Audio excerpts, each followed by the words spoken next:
Loan खत्म ही नहीं होता है। कुंडली में ऐसा योग मतलब जीवन भर आपके सिर पर यह बोझ बना रहता है। नमस्कार मित्रों, मैं ज्योतिष आचार्य सूरज पाठक आपका हार्दिक अभिनंदन और स्वागत करता हूं। मित्रों, यह आज का कार्यक्रम कर्ज पर है। आपकी कुंडली में ऐसा कौन सा योग होता है जिससे हमें लोन लेना पड़ता है और वह लोन चुकता नहीं हो पाता है, उस लोन को हम वापस दे नहीं पाते हैं। इस विषय पर आज हम चर्चा करने वाले हैं और साथ ही साथ इन ग्रहों को शांत करने का कौन सा उपाय है कि जिससे हम अपना लोन धीरे धीरे समाप्त कर सके। सबसे पहले हम बात कर लेते हैं कि वह ऐसे कौन से ग्रह हैं जिससे हमारे जीवन में लोन की अधिकता बढ़ती है। देखिए, हम किसी भी प्रकार के कोई भी कार्य करते हैं तो यदि हमें पैसे की कमी होती है तो हम लोन अवश्य लेते हैं। अब उस लोन को चुकाने के लिए दूसरा लोन लेना पड़ता है, कर्ज लेना पड़ता है, जिससे हम जीवन भर उस कर्ज में डूबे ही रहते हैं। देखिए, जन्म कुंडली का जो छठवां घर होता है वह रोग, ऋण और शत्रु के लिए जाना जाता है। अब ऋण क्यों होता है? कौन से ग्रहों के प्रभाव से आपको ऋण यानी लोन लेना पड़ता है?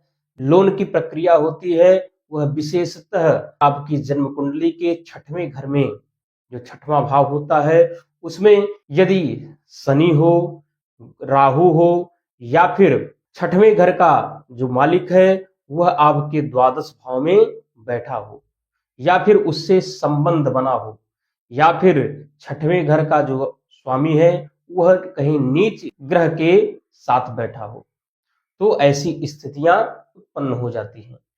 और कुछ स्थितियां बताई गई हैं कि जैसे कि यदि शनि के साथ राहु बैठा हुआ हो और मंगल के साथ राहु बैठा हो, यह भी स्थितियां लोन के लिए घातक सिद्ध हो जाती है। अब हम जानेंगे ऐसा कौन सा उपाय किया जाए जिस उपाय से हम अपने लोन, अपने ऋण को चुका सके।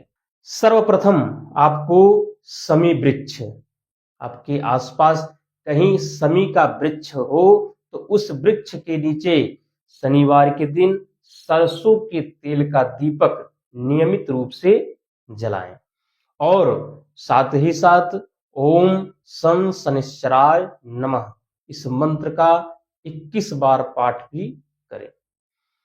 अब दूसरा जो उपाय है उसे नोट करिए। शनिवार के दिन काला तिल लेकर के उसे बहते हुए जल में प्रवाहित कर दीजिए। यदि बहता जल ना हो तो किसी पीपल के पेड़ के नीचे उसे रख दीजिए।